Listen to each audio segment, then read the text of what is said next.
2025-ci ildə iPhone 11 ala bilərikmi? 2025-ci ildə iPhone 11 almağa dəyər? Əgər ki telefonum iPhone 11-dirsə, bunu dəyişməliyəmmi? iPhone 11-in daha neçə il ömrü qalıb? Bütöv bunlara Bro'nun xəbərində cavab tapacaqsınız. Mən Hilal Sultanov, bura Texnobro'dur, getdik. Məsələyə ilk növbədə iOS sistemindən başlayacağım. iOS 26 təqdim olunanda bildirmişdilər ki, iPhone 11-lərə iOS 26 gəlməyəcək. Amma qarşımıza bir neçə video çıxdı ki, iPhone 11-ə iOS 26 yükləyirlər. Amma peşman olanların sayı çoxdur. Çünki iPhone 11-in prosesor sistemi buna imkan vermir ki, bu cür nəhəng bir sistemi özündə işlətsin. Ona görə hələ də iPhone 11 işlədirsənsə, nə badə iOS 26 yükləyəsən? Açıq desəm, məndə iPhone 6 Pro-dur. Mən iOS 26 yüklədim, çox peşman oldum. Qətiyyən iPhone 11-ə məsləhət görmürəm. Telefon yanmaya bilər heç. O dərəcədə. Hətta yansa belə işlədə bilmərsiniz. Çünki bu hal-hazırda beta versiyasıdır. Və bildiyiniz kimi beta versiyasının üzərində hələ sentyabra qədər iPhone 17-yə qədər çox iş görəcəklər. Bildiyiniz kimi iPhone 11 2019-cu ildə istifadə olunur. Hələ də onun işlənmişliyin qiyməti münasib olduğuna görə iPhone 11 telefonlarını almaqda tələbat çoxdur Azərbaycanda. Okey, bu telefonla çox gözəl çəkilişlər edə biləcəksiniz. Çünki iPhone həmişə kamerafon olaraq adlanıb və iPhone 11-də çəkdiyiniz şəkillər inanın ki mənə bəlkə 2000-lik Samsungdan daha yaxşı olacaq. Qiyməti aşağı olsun, amma çəkilişi yaxşı olsun, mən sosial mediada yaxşı paylaşımlar edeyim. Bunun üçün iPhone 11 bəli, almağa dəyər.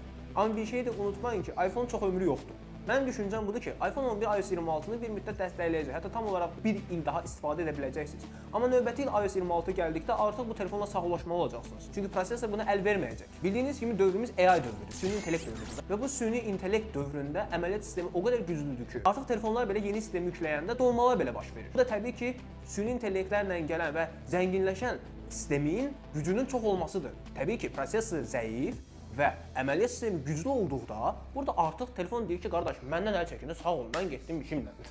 Bir müddətdən sonra iPhone 11-də görəcəksiniz ki, istədiyiniz oyunlar, yeni çıxan oyunlar yükləmək olmur. Niyə görə? Çünki oyunlar yeni iPhone sistemini istəyir, amma sizdə həmin sistem yoxdur və yaxud yükləyə bilmirsiniz. Ona görə də oyunlardan artıq əlvida deməli olacaqsınız. Bax, bu kimi problemlər iPhone 11-i yaxın bir müddət ərzində gözləyir. Amma ürəyinizə su səpəcək bir şey deyim ki, iPhone 11 ömür boyu yaxşı çəkəcək. iPhone 11 işlədənlər ürəkdir. Burada iPhone 11 işlədənlər kommentə yazsın. Biz də bir like qoyaq. Siz də bir də abunə olun. Sizin işlətdiyiniz telefona aid videolar çəkək. Siz öz fikrinizi bölüşün ki, mənim işlətdiyim telefonda bunlar baş verə bilərmi, yoxsa yox? Yaxşı, belə bir sual çıxır ki, iPhone 11-imi dəyişmək istəyirəm. Bəs hansı iPhone modelindən dəyişim? iPhone 12, 13, xeyr.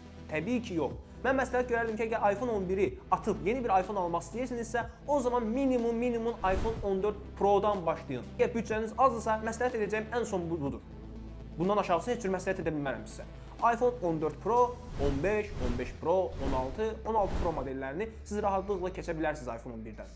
Burada fərqlər nə olacaq iPhone 11-dən?